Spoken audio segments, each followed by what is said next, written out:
রাধে রাধে। ওম নমো ভগবতে বাসুদেবায়। ওম নমো ভগবতে বাসুদেবায়। ওম নমো ভগবতে বাসুদেবায়। শ্রীমদ্ ভাগবত তৃতীয় স্কন্ধ স্থানম সৃষ্টি স্থিতি পঞ্চবিংশতি অধ্যায় ভগবত ভক্তির মহিমা। শ্লোক 11। তম তা গতা অহম শরণম শরণ্যম সবৃত্তু সংসার তরুকোটারম জিজ্ঞাসয়া অহম প্রকৃতেয় পুরুষস্য নমামি সধর্মবিদাম বরিষ্ঠম। অনুবাদ: দেবতী বলতে লাগলেন, আমি আপনার সেই পাদপদ্মে শরণ গ্রহণ করেছি, কেননা আপনি একমাত্র শরণ্য। আপনি সেই কুটার যার দ্বারা সংসার বৃক্ষ ছেদন করা যায়। আমি তাই আপনাকে আমার প্রণতি নিবেদন করছি, কেননা আপনি সমস্ত তত্ত্বজ্ঞানী পুরুষদের মধ্যে সর্বশ্রেষ্ঠ। আমি আপনার কাছে পুরুষ ও প্রকৃতি এবং আত্মা ও জড়ের মধ্যে যে সম্পর্ক, সেই সম্বন্ধে জানতে চাই। শ্লোক 12।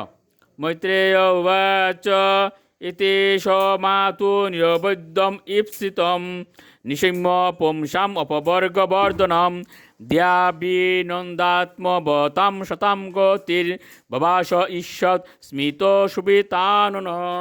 অনুবাদ: মৈত্র বলেন, তার মায়ের অধ্যাত্ম উপলব্ধির নিষ্কলুষ বাসনা শ্রবণ করে ভগবান তাকে সেই প্রশ্ন করার জন্য অন্তরে ধন্যবাদ জ্ঞাপন করলেন এবং ঈশ্বর আইস্য সহকারে অধ্যাত্মবাদীদের মার্গ সম্বন্ধে ব্যাখ্যা করেছিলেন। শ্লোক 13। শ্রী ভগবান উবাচ যুগ আধ্যাত্মিক পুংসাম মত নিঃশ্রেয়সায় মে অতন্ত উপরি তীর যত্র দুঃখস্য চ সুখস্য চ। অনুবাদ: পরমেশ্বর ভগবান উত্তর দিলেন, যে যুগ পদ্ধতি ভগবান এবং জীবের সম্পর্ক নির্ধারিত করে, যা জীবের চরম মঙ্গল সাধন করে এবং যা জড়জগতিক সমস্ত সুখ এবং দুঃখের নিবৃত্তি সাধন করে, সেটি হচ্ছে সর্বশ্রেষ্ঠ যুগের পন্থা। শ্লোক 14। তমিমম তে প্রবক্ষ্যামি যমবুচম পুরাণগে যশীনাম শ্রুতু কামানাম যুগম সর্বাঙ্গ নৈপুণম। অনুবাদ: হে পরম পবিত্র মাতা, আমি পুরাকালে মহান ঋষিদের কাছে যে যুগ পদ্ধতি বিশ্লেষণ করেছিলাম, সেই প্রাচীন যুগের পন্থা আমি এখন আপনার কাছে বলবো। এটি সর্বতভাবে উপযোগী এবং ব্যবহারিক। শ্লোক 15।